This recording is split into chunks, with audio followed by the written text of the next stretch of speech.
me and our baby girl. It's all of us against the world. And who needs another? But we got each other. And I'm forever down the ride. If you're right here by my side. Hey y'all, what's going on? It's Shawdd from Q and Shawdd TV. Happy New Year. Hope y'all are getting the best blessings, and I hope y'all enjoyed counting down to New Year's Eve last night, New Year's Eve, and then, all of that. Excuse my voice, y'all. I sound tired. I was having fun last night, turning up with, whatever.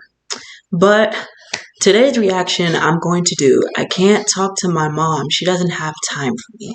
It's one of the animated stories, and I'm so excited to react to this because I personally love stories like these, and, it might give me a chance to learn a little something new.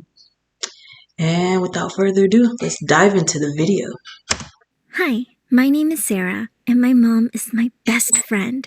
She's amazing. She's a doctor, and she's raising me all by herself. She gives me everything I could want and need. I want to be just like her when I grow up. Do you look up to your mom too? Please don't forget to click the like and subscribe buttons. Thanks. I couldn't wait for school to end. It was my birthday the next day, and Mom said that I was going to get the newest Apple Watch after her shift at the hospital, a few blocks away from the mall when her phone rang.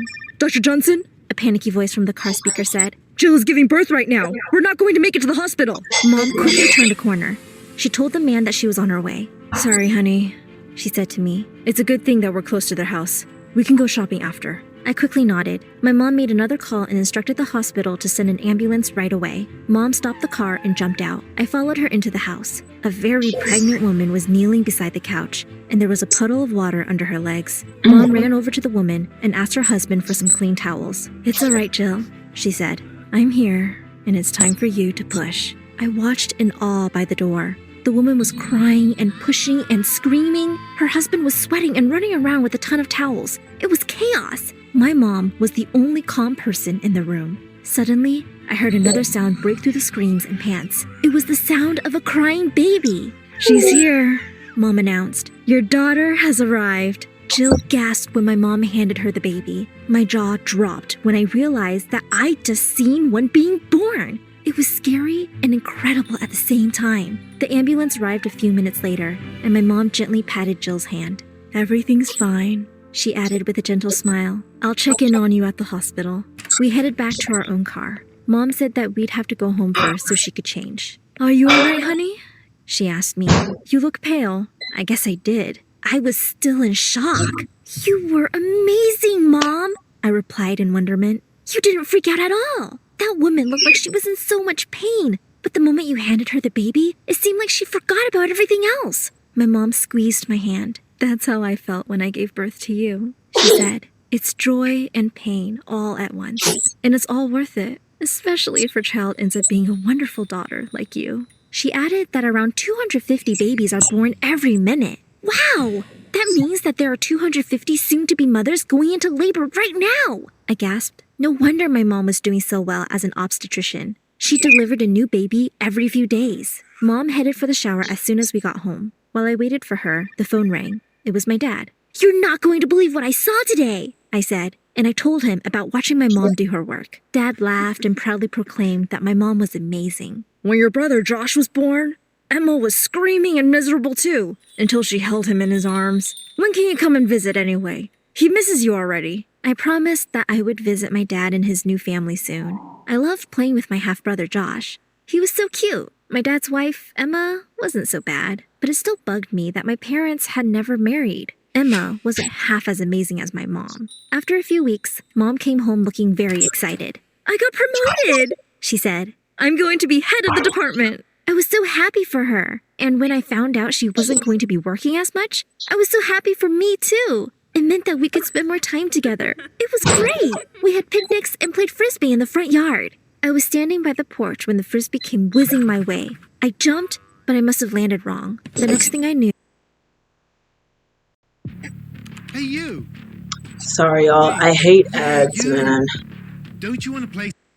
Knew there was blood flowing down my forehead. "Sarah!" Mom cried as she ran towards me. I think I hit my head on the edge of the step, I complained. It really hurts. Mom cleaned up my wound. She said it wasn't deep and I just needed to apply pressure to it. She made me some of my favorite mac and cheese and sent me to bed early. That night, I remember thinking that I was the luckiest girl in the world for having such an amazing mother. But sadly, our fun times ended that day. The next few months were a busy time at the hospital. Mom was rarely home. She left early and came home late. I started to complain about never seeing her anymore. She still keeps giving me gifts, but I didn't want a new Instax camera or another new phone. I just wanted her. I couldn't talk to her anymore because she never had time for me. When I turned 14, things got even worse. Mom couldn't be with me on my birthday. I had to stay with my dad for a few days while Mom was at a conference. I could see that Emma was trying to be nice, but I didn't want her. I wanted my mom. I made your favorite mac and cheese, she proudly said. I took a bite,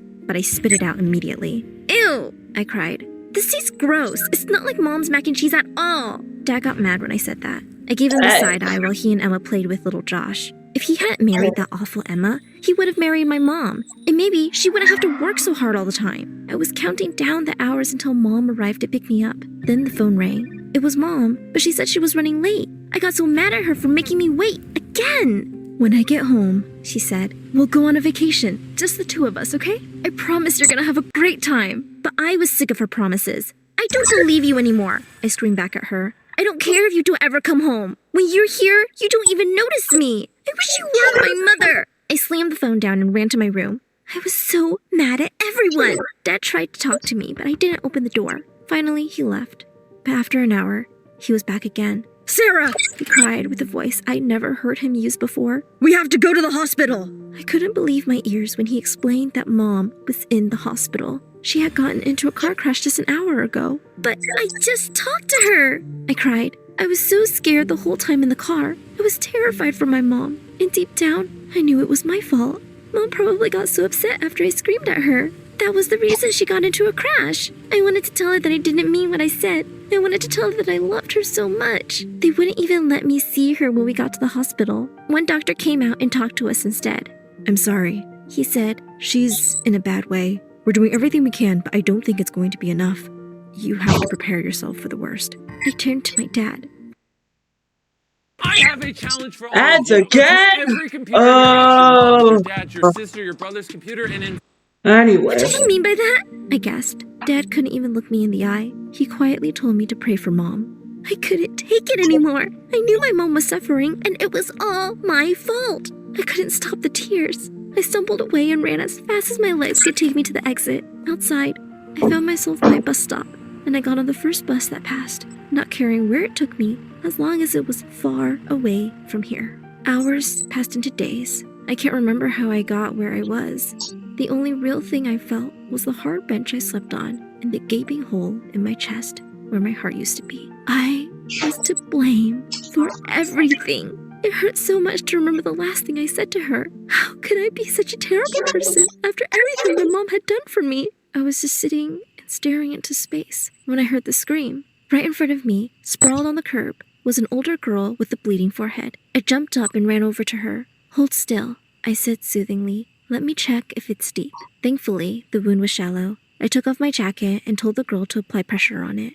Then I asked if there was a place where we could wash it. I sleep in the women's shelter, she gasped as I helped her up. It's just a few blocks away. The shelter was a dirty place, and it was very crowded. But at least there was running water and soap in the bathroom. After a while, the girl calmed down. Thanks, she said. I was so scared. I thought I'd split my skull open. For the first time in a long time, I smiled. It felt nice to help someone. Do you have a place to stay? She asked. My name is Maggie. You can stay in the shelter with me if you want. Maggie and I became friends. She brought me to a soup kitchen where we ate a hot meal. She led me to a church basement so I could find a jacket. Maggie was nice. And for a while, I forgot that I was homeless and alone. But no matter what I did, I could never forget the last words I ever spoke to my mom. I told Maggie that I ran away, but I didn't tell her why. Life went on that way for a long time. It was hard to accept my new life, but I had no other choice. The shelter was always full of girls who had run away or who were in trouble. There was a young mom named Stella who had a little boy. She said that she used to have a small apartment and that she worked 3 jobs just to pay for rent and food, but it wasn't enough. She lost her home, and now she was struggling to feed her little boy. But no matter where we end up, Stella told me, as long as my baby Jasper is with me, we'll be fine. I couldn't help but think about my mom when I looked at her. Mom worked so hard just to give me a good life. But I could see now that I was ungrateful, spoiled, and mean. If I'd been a better daughter, I would still be with her. A few months later, I noticed that Maggie had started throwing up a lot. At first, I thought she had food poisoning. It's not the food, Maggie said. I think I'm pregnant. I was shocked. Maggie was just a few years older than me. How was she going to have a baby in this situation? Poor Maggie was miserable the whole time. She was too tired and too weak to do anything. All she did was sleep while her belly grew bigger. I did everything I could just to make life easier for her, but Maggie was having a really hard time with her pregnancy. Thankfully, the shelter allowed her to stay. They told me that I could stay for as long as I liked too, but that was because I was the only one who could tie a bandage or examine the injuries of girls who just arrived. We became a family, but I never really belonged there. Monsters like me don't deserve to belong anywhere. Another few months went by. Then one night, Maggie woke up everyone with her screams. It hurts so bad, she yelled. The other girls shrank back in fear, but I couldn't. Maggie was my friend. I held her hand while she screamed in pain. Then her water broke. I think the baby is coming now, she gasped. I was terrified, but I was the only one who could help her. I asked the girls to find clean towels. As I looked at Maggie's anguished face, I remembered the other woman, Jill. My mom delivered her baby in the living room. It's all right, Maggie, I said. I'm here, and it's time for you to push. She did, over and over again. In a matter of minutes, the baby came. I wrapped the baby in a clean towel and handed it to her. Like Jill, she forgot that she had just been screaming a few seconds ago. She forgot that she was in a shelter. She forgot that she was broke. All that mattered was that little baby in her arms. I couldn't believe what I'd just done, and I couldn't believe the transformation on Maggie's face. I was so relieved when someone said that the ambulance was here. Maggie kept insisting that I go to the hospital with her. Then the doctors checked her and the baby out. After a few moments, the doctor came to talk to me. Maggie said that you delivered her baby, she said. How old are you? I told her I was only 16. To be honest, I was so scared, I added. It happened so quickly, but now I'm just exhausted. The doctor laughed and told me that I did a good job. I felt really proud. Then I wondered if my mom would have been proud of me too, if she knew. Maggie went back to the shelter a few days later. She kept thanking me, and she said she'd name the baby after me. She also went back to her parents' house. It was different now that little Sarah was here. Then she told me that a TV news crew had interviewed her at the hospital, and that's how her parents had found her. I think that's how my dad found me too. He and Emma arrived a few days later to take me home. My dad hugged me so tightly. I wanted to tell him about everything that had happened, but no words came out. I could only cry. Emma wiped away my tears. It's time to go home now, Sarah, she said, and I nodded. So we got back into the car and drove home. But after a few hours, I realized that we weren't going back to their house. We were on a long road with big lawns on both sides of the street. My breath caught in my throat. It looked like we were driving to the cemetery. I can't do this right now, I said, and I began to panic. My dad was firm. It's time to face it, Dad said. You've run away long enough. I wanted to apologize to my mom, but I didn't think I was ready to see her grave. Everything's going to be fine, Emma added. Don't worry. Dad parked the car and they led me towards a building. I was confused. Why was there a building in the middle of a cemetery? But it wasn't a cemetery after. Come on, man. What's up with these ads? Here from now until 2020. Anyway. After all, we walked down a series of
Y'all, I nearly cried. This was an experience. It turned a young girl just by watching her mom, do so many things like saving people's lives and, helping. It just touched my heart. The fact that, Sarah, Sarah, you grew up watching your mom save people's lives and deliver their babies. And when you did the same, it's like you was another version of your mother. But, in a more brave and, pretty much inspiring type of way. From your story, I'm sure it's going to inspire a lot of people to, take after their parents. If that were to be the case, I just thought it was very touching the way that, Sarah actually delivered someone else's baby. It was actually really touching just to, see. It was just amazing. I can't even explain it. Man, oh man, if I was to ever get that inspiration and share it with others, then I would definitely do so. I want to share this story with other people. Maybe it will get taken in the back of their minds like, oh wow, daughter really looked up to the mom. And the fact that she blamed herself for what happened and it wasn't even her fault, that really shows like you don't need to blame yourself for whatever happens. It's not your fault. Yeah, you might say things you might regret thinking from that, and it's bad, and it's not that you always, well, you regret some things that you said, and you would want to tell that person, I'm sorry, I never meant to say that, it came out of anger. And when she ran away, when she was homeless, that gave her a lesson of her being grateful for the things that she had, especially, being grateful for her mother for taking such special care of her, even after all these years. So now that she's willing to return the favor, it just really opens my heart. And, I hope that in the future, if there's a part 2 to this, then, maybe Sarah will be taking care of her mother and just the same way that, her mother took care of her. So touching, so touching. So please make sure to like, comment, subscribe, hit that bell, and watch out for another reaction video. And also follow the Smallwood family. I was in 2 of their videos today. So please make sure to check out their blah, blah, blah. I can't even speak. Their channel for more content. The link will be in the description. And yeah, without further ado, well, alright. Have a happy new year and see y'all the next time.